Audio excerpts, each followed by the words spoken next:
Hi everybody, my name is Matthew Hains. I am a computer applications technology teacher, and I will be chatting to you a little bit about how I'm using OneNote as part of my teaching. So that's me over there, that's what I look like, and I'm even wearing the same shirt. That's called consistency. How's that? Where am I? Well, I'm at a school called c.a.t School in Johannesburg, South Africa, and that's where I teach. I teach grade 8 to grade 12, and grade 8 and 9s are ICT literacy, and then grade 10 to 12 is computer applications technology. That's sort of like my main job. And then I'm also an author. I have authored a textbook or a reference book for students. I am a master's student doing my master's in information and communication technology at the University of Johannesburg. I'm also in charge of training the teachers at our school, getting them like really up to speed with their computer skills, ICT literacy, and of course all the various applications that we use at our school, mostly Microsoft applications. I am an MIE expert and an MIE fellow as well, which is pretty cool. So let me explain what we're going to be looking at. We're going to be looking at you, the teacher. Well, I'm the teacher. I don't know what you are, but I'm the teacher, and we need tools. Okay, now these are not the tools we need. These are different tools. I'm talking about these kind of tools. These are the tools we need in order to do really awesome work in the classroom, especially in times like this. So I'm going to be just introducing you and telling you about the education center from Microsoft. Now, you guys already know about this, I'm sure, and I'm sure you've been through this. What I really like about the education center is that when a teacher goes there and they have registered, they can choose specific courses or they can do a learning path. And one of the learning paths is the Office 365 Teacher Academy learning path. And one of the courses in that learning path is the OneNote class notebook. Also, there's OneNote, Introduction to OneNote and all about OneNote, and that's important to do. But then there's also the OneNote class notebook, which kind of ties it together based on your OneNote skills. And you will see that there are lots of courses there. Microsoft Teams, assignments, Sway, OneNote, Notebook. I mean, oh my goodness, so many. Okay, so that was a lot. So go ahead, scan the QR code. If you don't know the link to the path, there it is, just on the bottom over there. But I mean, you don't type it all in, just scan the QR code. All right. So I was thinking, okay, I've been doing all these courses and learning paths, and I was thinking, okay, I had this brainstorm. All right, there it is, brainstorm. And I had the brainstorm. So what if I took all of the various applications and skills and knowledge that I had, and I sort of took them and I started crafting a solution that I could use. So let's see, I took Teams, I took a screen recording software, Camtasia, which I love. I had Microsoft Forms, great for assessments and quizzes. And then of course I took YouTube because I create videos and tutorials, host them on YouTube, just so much easier. And I thought, well, what if all of this, can I use OneNote to sort of combine everything and do something with this? And I thought, I actually can. And of course, all the obvious ones, Word, Excel, PowerPoint, OneNote, OneDrive is what I meant. And yes, all of these skills, these tools, these facilities that are available to me, what do I do? So I had another brainstorm. Yes, I did. And I thought, I have an idea. So I put my idea down into a video, which I'm going to show you now. Have a look at this idea.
Good luck.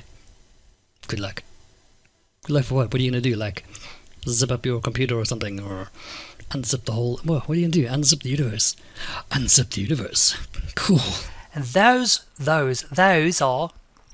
your functions here, baby. So, in a nutshell, everybody, I hope that has helped to blah blah blah, blah blah blah blah, blah blah. Cool, yes? Very cool indeed. So, you're probably thinking, okay, so why OneNote? Okay, because I hadn't used OneNote for many years, even though it had been around for a long time. And it's only when I started using it more and more, based on the idea in the video you just saw, it sort of started to make sense for me to use OneNote exclusively as my class notebook and for all my classes. Let's have a look at why I've decided to use OneNote. Number one is Teams integration. The way that OneNote integrates into Teams for me is fantastic.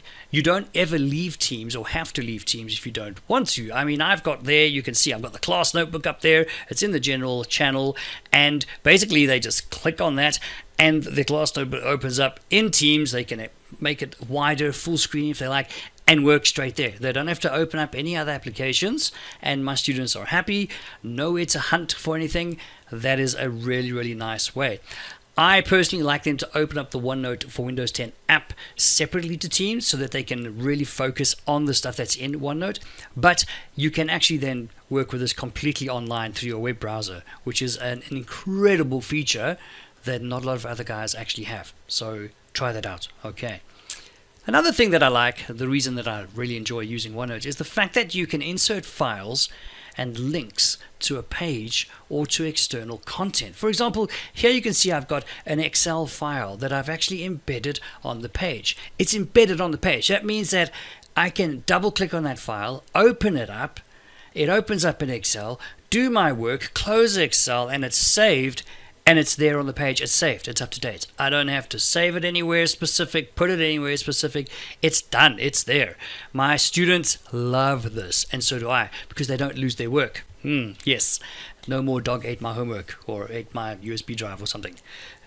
This is cool. I can link to other pages. I can link to other websites, other resources, anything. I can link to pretty much anything that's available to be linked to. And that I really like. So what I've done is I made sure that I link to everything within the notebook so people can just follow by clicking links. They don't have to like try and expand or contract things and find things. Things are linked to. Makes it a lot easier for my students to get around. Tagging content. Now, I use tags to pretty much tag everything, so I can categorize bits of information on each page or activity that I give to my students. So there you can see I've got like a lightning bolt. I use that for representing an activity.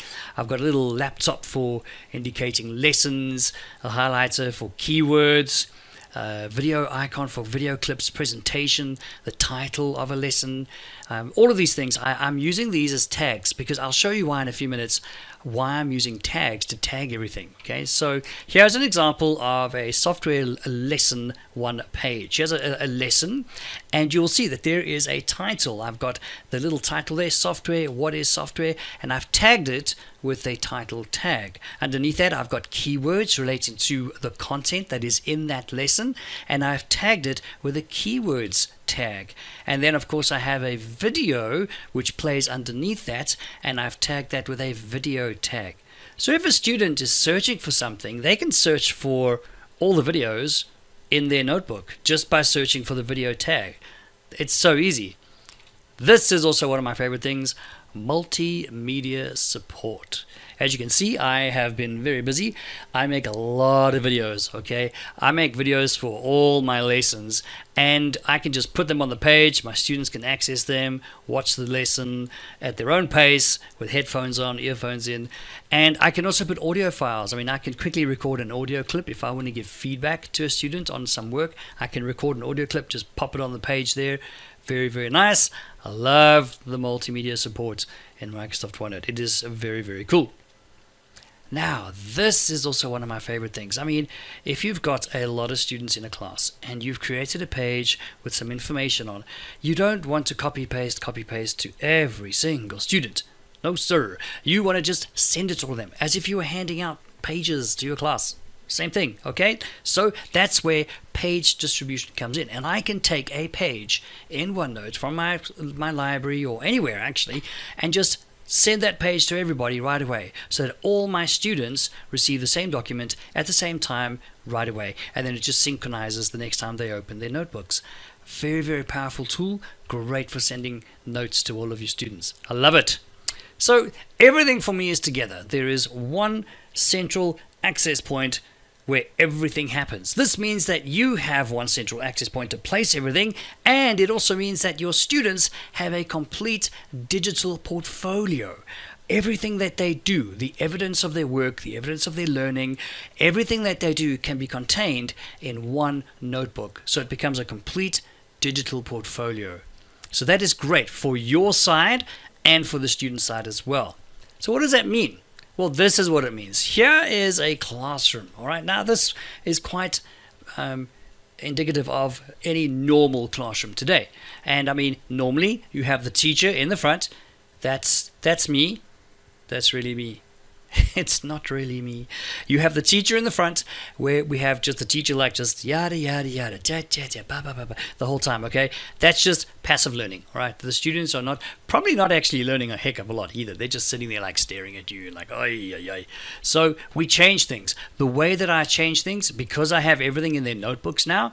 Now I'm here, I'm there. Okay, I'm all over the class. I am working just with those students that need work. The rest of the students just carry on with what they need to do. And so now there's active engagement, because the students are engaging with the material I've created for them at their own pace. That makes a big difference, a really big difference, guys, I promise you. So how do I use OneNote? Okay, so I'm going to show you now exactly what I do. The first thing is I created my team for my class. I then used that team to create a class notebook. So that's all just automatic. And once my class notebook was set up and all my students were in my class, it was time to create the notebook. So here you can see I have a Start Here section. And in the Start Here section, I've got a couple of pages there for my students. And you'll see I'm very much letting my students decide on what they're going to do and how they're going to do it and sort of their pace. Okay, there's a good reason for this. So I give them some information, how to use this notebook. There's a little bit about me. Hello, me. There's their mission. I made it like a game. Okay, it was like your mission. Their inventory and all the stuff they got to get. Their tags. I just tell them about the tags that I use. They need to know about this. Their content overview, keeping track of everything. Okay, and then we start off with the lessons. So I have 4 main sections in my content library. Everything's in the content library so that nobody can like delete your stuff. Please use the content library always. All right, so let's have a look. I've got lessons there, and for each lesson I then have a section. So Microsoft Word, for example, is the second section here. I have an overview page for them to see like, well, this is the overview of what we're doing. There's a skills page, so that breaks down in Microsoft Word all the skills that we'll be doing, plus links if they want to check. Oh, there's the link on highlighting. I want to see what highlighting is about. Click, off they go. Very cool. And here we have an example of an actual lesson. So in the lesson, this is how it works. I've got a title for the lesson, which I've now tagged with a title tag. I've got keywords. I have the video, which is hosted on YouTube and embedded on the page. That's pretty cool. Then I have any resources. If I have resources that I want to add to the lesson, I can link to them or embed them on the page as well. And then I can link from here to the activity that I want them to do. It's pretty, do you see where I'm going? It's actually so easy. Okay, so they're teaching themselves. Like I'm working myself out of a job here. This is crazy. So then I have the activities. All right, here are the activities section. So we had the lessons. Now we have the activities. So the activities section looks like this. I've got breakdown of the pages as well. There are the sections over there. So here we have the activity, the instructions, and any files that they need for that activity. Do you see that everything is centralized? It's all together. It's beautiful. Yes, it is. There's resources, a lesson link if they want to go back to the lesson and have a look at the video again. The solution link if they want to jump along and just see what the solution looks like. no cheating. And then, of course, follow-up activities in their textbooks as well. And then they put their work under that line. They put their work and embed it there. So no saving in OneDrive and exporting and doing all that stuff. Just pop it on the page and it's there right away. As you can see here, I also have the third section, which is the solutions section. Everything they need is there. So I do encourage them to use this, but not to cheat, okay? Just to use it wisely. Yeah, use it wisely. All right, there's a solution there. Typical example. There is a lesson activity there with a solution, and I've got the link there, the lesson link, and the solution files. Again, just embedded on the page. So much easier to use. My last section is the resources section, and lots of just different sites, different pages, PDFs. I mean, whatever I can find, I just pop it in there. Ebooks, everything. It's awesome. Absolutely awesome. So there we go. Cool. There you can see I've even got textbooks for them and EPUB files all on the page. What's so nice about this is that they can access this from anywhere in the world at any time, whether they have Outlook, OneNote on their device, or just go online just through teams.microsoft.com. Just log in straight there. I got a little teacher section there, and I've got templates and everything just for myself, stuff that I can use. The nice thing is that the teacher only section, the students don't see that, so I can put anything in there just to keep it and use it when I need it, and that's just for moi.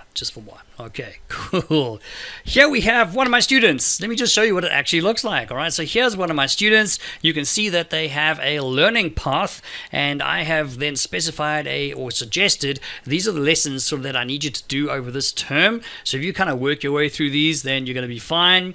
And you'll also notice there are activities there with checkboxes next to them. So when they have done an activity, they click and it just puts a little tick next to that activity. And then I can see sort of where they are. I'm tracking their progress and I can see, okay, they finished that activity, and then I can go and have a look at it and see what it looks like.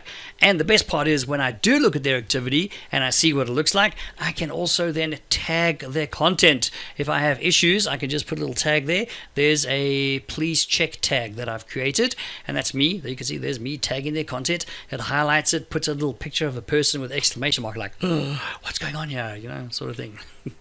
I love tags. Okay, let me talk about tags. I really do love tags. So basically what tags do, this is why I use tags. I can search for things using tags, or my students more than me.